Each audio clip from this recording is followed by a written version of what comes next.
This is the Business Stuff Podcast. This is where I will share the lessons I've learned from advising thousands of businesses over almost 30 years. Each episode will give you practical insight to allow you to learn from other people's mistakes.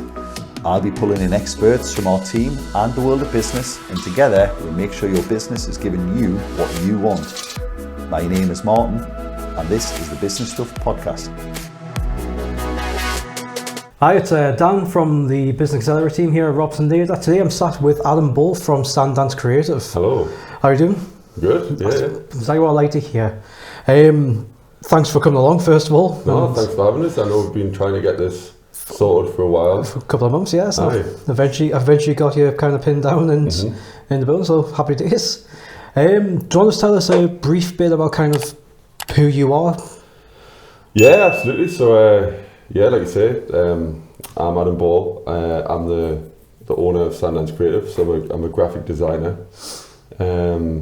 We specialise in sort of all things design related, really. Mainly like logos and branding, for new startups, getting that identity in place for them, and also working with existing businesses to help with all of their marketing and design collateral needs, really. Okay.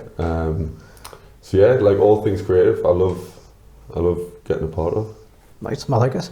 I like the fact that you work with kind of startups as well and kind of get them. I know something which we've talked about quite a lot is with startups getting their initial brand out there, because again, people's brands, people's logos become really their identity, how they get recognised. So I know that's something that we've discussed quite a lot, and with startups and with existing companies, kind of the importance of that, really. Yeah, no, absolutely. There's like, I guess with a business, no matter what it is, there's so many factors that make up the business and the quality of the service or product or whatever. It's like the actual, let's say, product or service offering, how it's been delivered, the follow-up, the nature of the staff or whoever it is that's running it. And the brand sort of oversees all of that, really. And I guess all of those things would fit into a brand, really, like, because it all is a point of like a customer touch point. All of these things, the product you receive, how it's been delivered, the service, it all makes you feel something, as does like a visual identity. How does the brand look? Like, we all, unfortunately, and that's a common saying not to do, but we judge books by their cover, really. Even if whether we're thinking to do it consciously or subconsciously. If you were walking down the street and there was two sort of shop fronts, and one was really run down and dated and looked a bit sort of intimidating, and there was another one that looked really nice and professional and sleek, regardless of knowing what's inside the shop or what the service is going to be like, you're more likely to be drawn to the ones that's looking the part. And I remember quite one of our earlier conversations was all about colour theory, and kind of how we discussed kind of Robson Laidler green. Yeah. About being that green of you said it was like a luxury colour. Yeah, absolutely, it is. It's sort of a dark. It's what I would call like a Rolex green. Yes. It's sort of like associated with like sophistication, premium, sort of wealth, trust. In comparison to kind of like that lime green, which of like like more brighter colours, because you often find like if you think of like, I don't know, it's probably a poor example, but if you think of someone who's got like lots of wealth, to say, they're probably not as flash. You sort of go a little bit more reserved with people who are like, or really know this stuff, or like almost like they've got nothing to prove kind of thing, as opposed to someone like who's got something like that's meant to be dead loud, trying to make a statement. A big orange Lamborghini. Yeah, absolutely.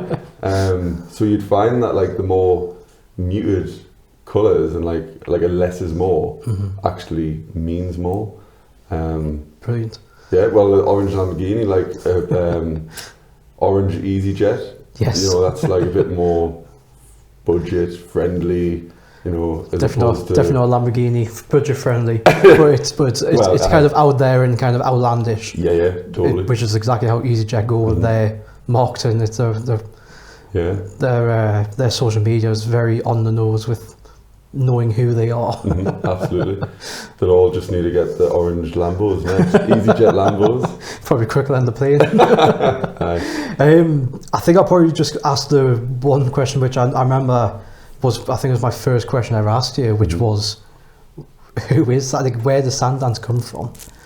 It's a bit of a rogue name to me. No, it is. It's a bit of a funny one, really, for anyone who doesn't know the story, really. And Sandance comes from, so I'm like born and bred in South Shields. So how you have like Geordies are from Newcastle, Macklins are from Sunderland. I don't know if that's just the slang term that Geordies call them. But people from South Shields are called Sandances, and I'm not 100% sure on this, but it's obviously related to the sand, the beach, and the coastlines. Yeah.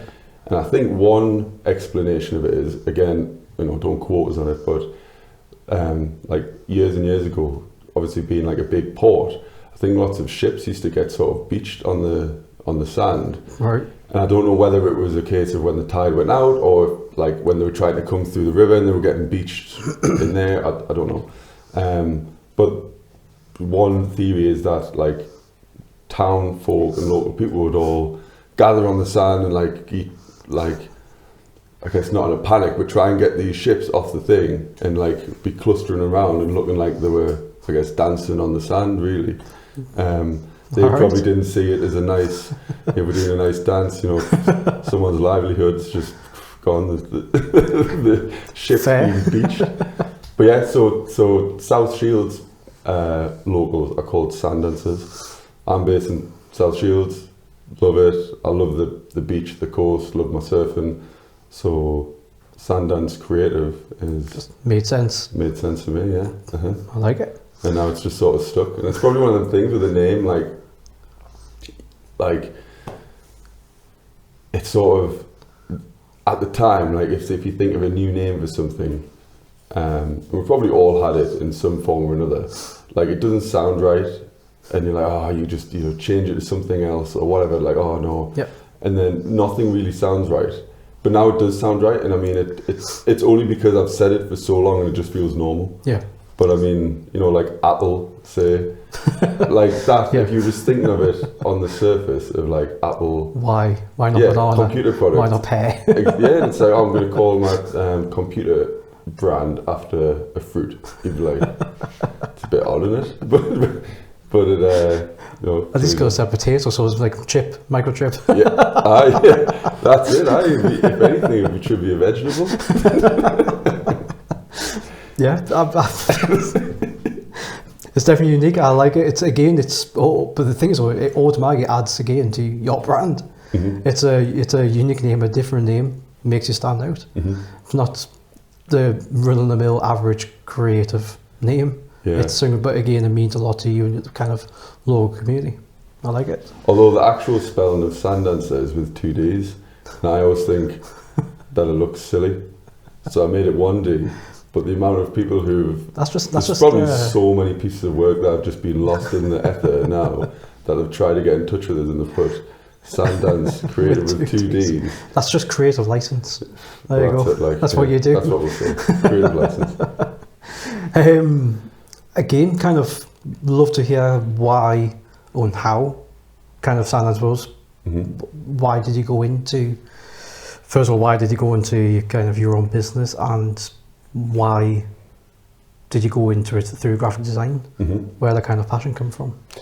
Yeah, I guess I've always been quite I like to think I've been quite creative and artistic, even from a young age. Like, I used to love drawing and sketching and things. I was never, as good as, like, say my partner Amelia, who's a fantastic artist. She is, yeah. But I used to love doing it, and even like writing, daft stories and stuff like that, and just like a creative thing. Yeah. And it's not just kind of artistic, but also kind of just creative in general. Yeah, creating things in general. I mean, I'm absolutely terrible at writing now, and I would never do, I guess, because I put all my focus into like the visual design side. so I've always been a bit like interested in the whole creative side of things. And then I tried to start a clothing brand when I was in sixth form, and like again I was just into the designs of it. Launched it, and it sort of flopped before it could was even get that kind off the of ground. on Bebo, MySpace? Which one was it? God knows what. This is how much of a flop it was. I remember at the time, and like me and my best mate, really, we thought it was cool. Like, this is mint. Well, I don't think this now. FYI, just this isn't a good marketing plan. We're like, we'll get some pictures of Kanye West and Photoshop these t-shirts, like a small sixth form in South Shields, and trying to pass as if Kanye West was actually wearing the things. And I mean, at the time, I probably didn't even have Photoshop, but I seemed to do a pretty good job of putting it on. And we stuck them around the sixth form, and that was like launch day. And that was like your marketing ploy. That was the marketing ploy, yeah, massive budget. I was going to say that must have been a huge budget to get him to wear your clothing. Worth it. Sold probably about 4 tees to like friends, family, my mum and that. And then paid for your weekend though. Yeah, paid for the weekend. No, and then there was a big like cock up with the supplier, and so that, like I say, that flopped. But so that was like my first sort of like experience to try and do something like this. And again, like I studied business marketing. Thankfully, after that was free studying. I'm pleased to hear it. yeah, that's what a degree gets you. A4 posters of Kanye West stuck on a water machine. No, I studied business marketing, so I had like a real interest in I loved the whole entrepreneur side of things and enterprise. So I was like quite keen. I didn't know really what it was going to be in, but I knew that I would quite like to have my own business one day. You just knew you weren't going to go kind of straight into work. Yeah, well, you wanted to be, or at least even like maybe not even like straight from uni, because I was employed in uni and I was employed after. Right. But I just knew at some point I would like to have something, run something.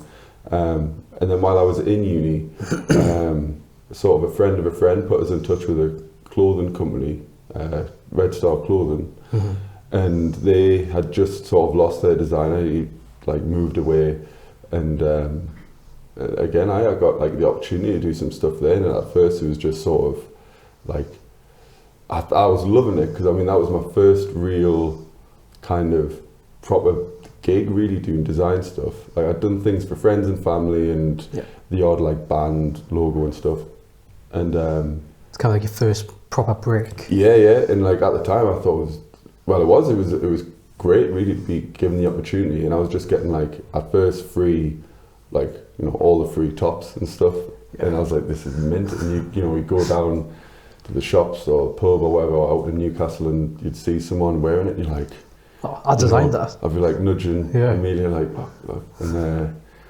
that's like instantaneous pride. Yeah, you wanted to go up to them and say, oh, I did that, and you think, well, no, because you just be like, what's this weirdo do? Oh, this is something I just picked up from Oxfam yesterday. yeah. So and then that sort of like the amount of work in that, it was just getting more and more as well. That was like a big sort of part of my life really with Red Star, and I went up to become a co-owner with the lads, and just the sheer amount of work that went into that and the amount of designs we were doing a year, I think it was probably like, I don't know, like probably like 50 to 60 designs a year. So like each one was like, completely unique.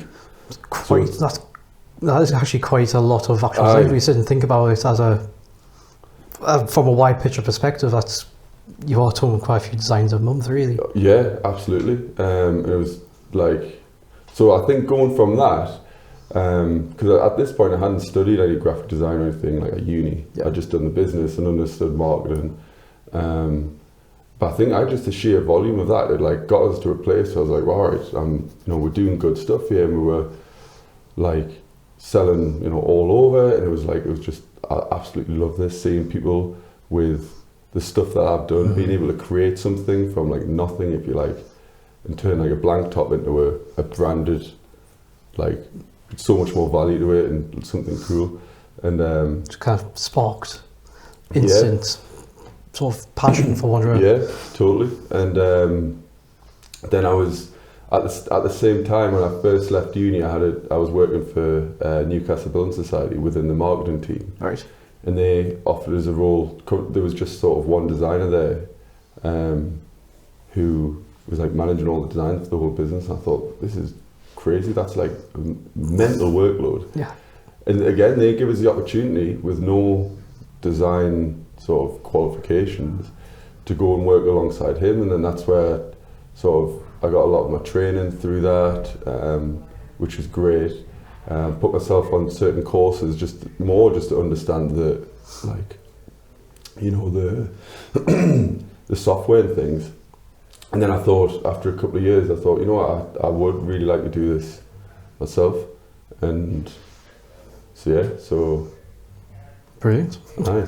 So did that, and then it was just a little side hobby kind of thing, and just, you know, picking up the odd bits, and then it just slowly got more and more. And so was there kind of like one bit, like, so obviously you said that, like, that's where your passion was really born into doing it. But was there like anything like which went, nah, this is what I'm doing. I'm not going to go off and I'm not going to stay in one place and just do creative stuff for this one company. What made you kind of say, I'm doing this by myself? Well, ultimately, I guess it's like a couple of things really, like so doing all these different designs with Red Star, and there's like the diversity of them. I was like, this is awesome to be able to. It kept everything fresh, working on something new all the time, and it's the same with as a freelancer or as an agency. You're working with different businesses and all this. So that was one element, just working on, rather than getting, you know, not so much stuck, but just working on one thing.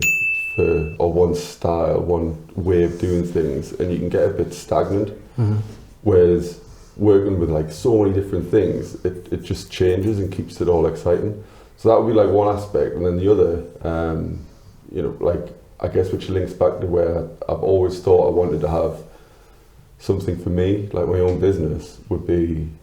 So I've got cystic fibrosis, as you know, and like, you know, without getting all melancholy or down, like I'm able to do everything that I want to do, but there is like a lot of work that goes in behind the scenes, which you wouldn't, well, like you wouldn't really know. And like, I was gonna say, I legitimately did not know until like, actually had that there's no reason conversation. why people would know, and like, you know, I'm not complaining or anything. It is just one of those things. Yeah. But then I guess I thought, like, I've got to do all this stuff kind of like, you know, before I leave the house, or just to be able to, in a way, just start my day similarly to other people. I know everyone else has got other things going on, but so I've always thought, like, when I leave the house or whatever the majority of my days, I wanted to be doing something that I'm like so passionate about and love it, so it's worth all of the stuff that goes in. Genuine happiness. Yeah, exactly, rather than just, you know, doing all this work and then going somewhere where I'm, you know, not that engaged with or not fully committed. Like, I want to be able to be like, yes, like it was for something. You know, I was just living life, you know, just living it to the. It's that whole best idea I of can. being passionate about what you do, which then kind of it gives you that reason to do it. Yeah, absolutely. Fair. That's definitely fair. Yeah, so I like that. So yeah, so that's why I wanted to do the sort of the Sandance stuff, and then. Brilliant. So kind of what do you do? So I know we've kind of covered like all sort of design, but can you tell us like the biggest thing you've ever designed? Well,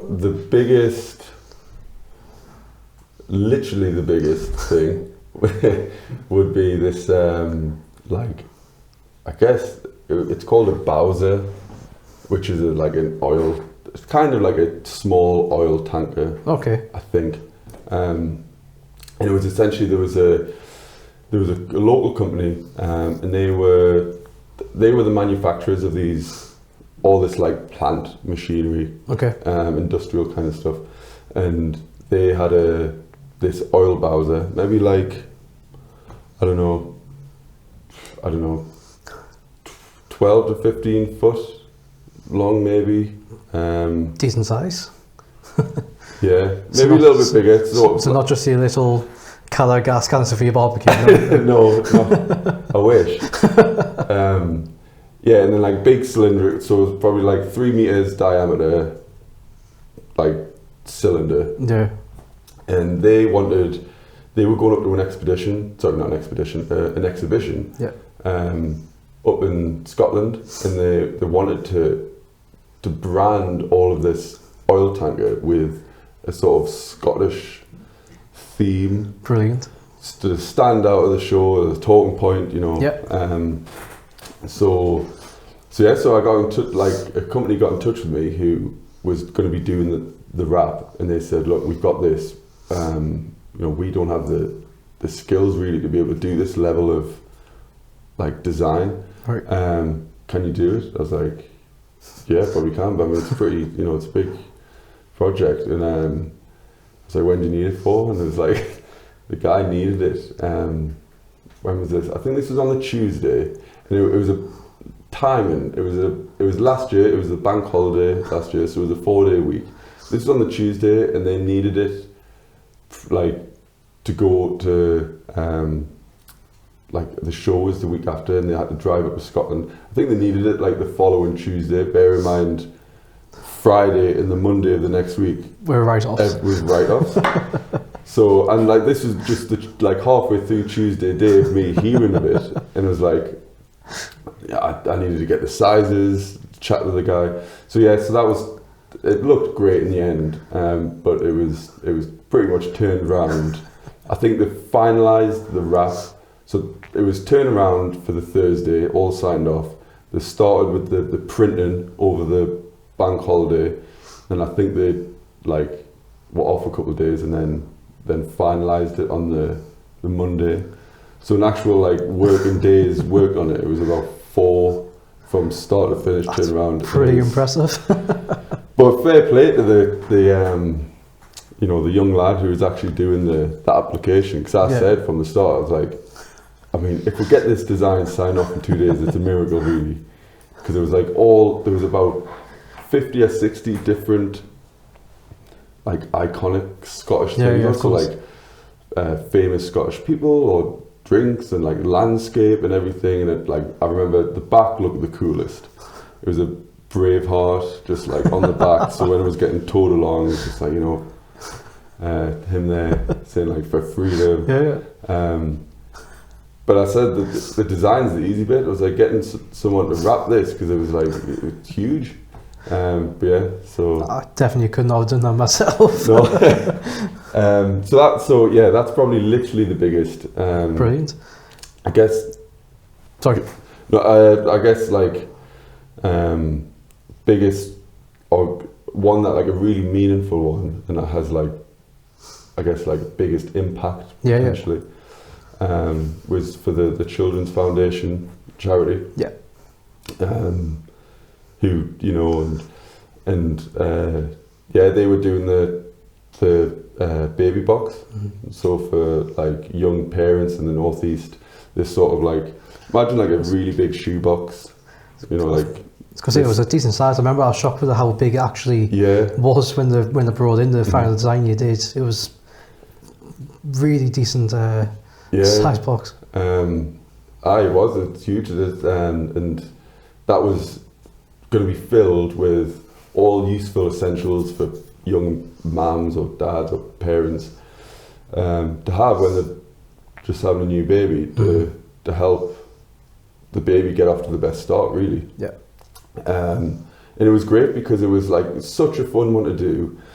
It went with like a jungle themed style box, and on the inside it was all so like so neutral as well, wasn't it? And like so it was like I guess like gender neutral, is that the right? Yeah. So it was for like boys and girls, and on the inside, it was all black and white and made up of like dots and lines to help with because it doubled up as a cot.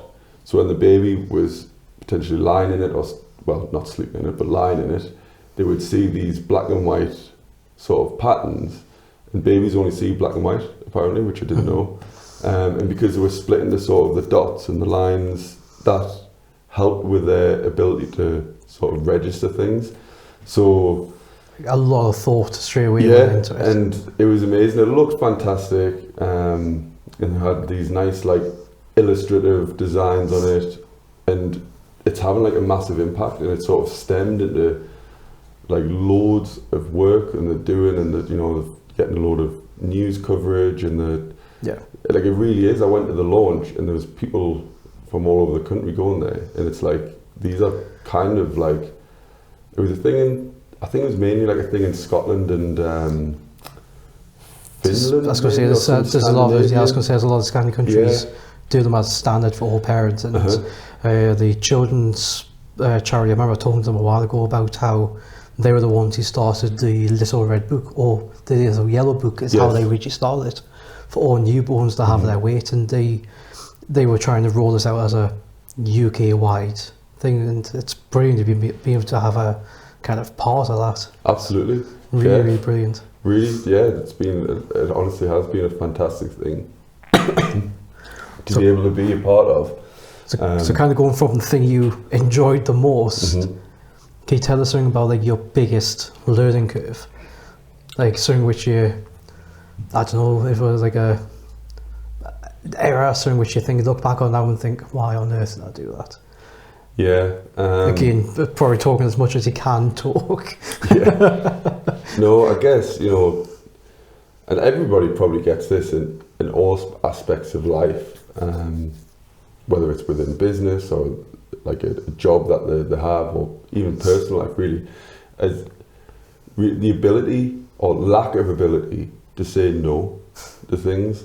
And like that's probably, I'm better at it now, but certainly when I was first starting, and you know, because you'd be like, oh, I really want to do this, and like I guess the experience was, well, I didn't have as much experience now, and it's like I'm a new business, and people would ask for things that you didn't really do, but you found a way of doing it. Found a way of doing it, and or felt bad for saying no, I don't do that, which is silly, because I mean, you know, you go to a shop, oh, do you sell this? No, okay, no problem. Yeah. Or like, you know, with the pricing, like you would price something up and this is what it is, and then people might question it. And this wasn't like everybody at the start, but like some people would question it. But both ways as well. Yeah. I remember having a discussion with you where it was like people question it because it was too cheap. Yeah, absolutely, yeah. You would probably think, oh, well, if it couldn't possibly be too cheap, that's only a good thing. But it's so easy to associate price with quality when, yes, some of the time that is the case, a lot of the time it isn't necessarily. It's going back to your original point of judging a book, isn't it? Exactly. If someone gives up to you with a price which is half of what they're being called, that's where they're going to think is the same quality. Yeah, I know, again, that's a conversation we've had many times about kind of pricing. It's one of the most difficult things to get right. Absolutely, it is. So that was one of them. So like when people say, oh, this is your price, like, can you go less? And you might sort of like, oh, you know, I really want this work, and should I? Yeah. And then you might budge a bit. And actually that's wrong, you know, like people should, you know, you should never really, like, I always think, like, whatever someone's pricing is, that's the pricing. If they deliver the work to a good quality and whatever, then that's what it is. Yeah. They've done what you want. That's just the cost of what they want to charge, what they want to get. Yep. So I mean, I'm much better now. Like, you know, it is what it is. And I guess like that also in the same sense, saying like being a yes man, doing things that you're not really passionate about doing, and then you don't have the drive if you're doing it for the wrong reasons. Yeah, of course. Just to please somebody, or like, oh, because I want to get the I want to secure this job, then it's going to reflect potentially in your work or the whole process, because you sort of, at least I found on certain times years ago, like do something that ordinarily I wouldn't be pushing for advertising to get. Come in, do you do it? Yeah, okay. And then you sort of get annoyed at yourself down the line when it's turning loads more hours because you don't really do this, but you've agreed to it, and it's not the client's fault. No, but then you've agreed to it. You almost are resenting it rather than having that passion. And again, going back to what I said at the beginning, the reason why you're starting to do it. Absolutely. So I think like a big learn from which I've like taken from that is, rather than saying, oh yeah, I can help with, you know, everything design kind of related, like just narrowing it down and just going like super focused and doing like a few things or a few areas of design, and just really just trying to do the best possible job on that. And there's nothing bad in saying no to someone, and they just appreciate the honesty. Yep. So completely agree. Yeah. Well, obviously, it's just kind of the last point. You might be glad to hear. Nice. Can you tell us something which is, so it's obviously it's quite a broad spectrum of an industry, really, like kind of creative design. Have you noticed anything that's happening over the last sort of a year, 2 years? Has anything started to kind of like shift in terms of what people are after, what people kind of want from you? Sorry, I'll just throw that on you there. That's no. Well, I guess. Well, so I guess in terms of work, like type of work that I do, I talk a lot about logos and branding, and since COVID, that sort of shot up even more. Doing these working with new starters, new brands and things like that, and I can only assume one of the influencing things would be because of COVID, and like sort of definitely during sort of 2020, 2021, I had a lot of people come to me saying, I've been working as this for however many, like working for somebody. I've either been furloughed because of COVID, I've been made redundant, or worse, just like completely just lost it, not in the right way. And so I guess it's sort of like something like that, like a massive, like monumental shift, which like no one could foresee. Is I guess people have realised, oh, actually, maybe I'm not as secure as you think you are when you're in a certain role or whatever, working for somebody else. So yeah, I've been getting a load more of people who've like lost their jobs and thought, well, I've still got all the skill set, I'm just gonna do it myself. Yeah, like what's the risk? Like a lot of it's the security, but actually I've just found that something like this could happen and I don't have the security there at all. Yeah. And like that's not the case for everyone. And I know like load of organisations have been fantastic with the support and stuff. But yeah, so that's like been a massive one, just like the sheer volume of new startups, which is great because I love working with them, and it's good to see, especially ones which like, I've got like a few clients who came to me in 2020 and they're still with me now, and it's like, you can see how much they've grown and what they're doing now, and it's like... Be part of that journey with them. Yeah, absolutely. And like, they were sort of saying the same things that I had, and like, still have to an extent, like the doubts and but then you see them and they do it, and they're still here, and it's going great, and they're growing. Fantastic. So yeah, so that's one thing, like certainly how work-wise, or the type of work, how it's been influencing the last couple of years. Nice one. Yeah. Thank you very much, Adam. I cheers. Really appreciate giving up your time on a Friday afternoon to... Oh, nothing better, man. It's raining outside. Is that the only reason? If it was sunny outside, this would be a winter thing. Like. No, it has been. I do really appreciate it. Thank you. Thanks so much for having us in. It's been great. Been a pleasure. If you have any sort of questions that you would like to get across to Adam, if you want to speak about anything in particular, we'll put his contact details in the information below. And I suppose the only thing left to say is until next time, thank you. Cheers, thank you.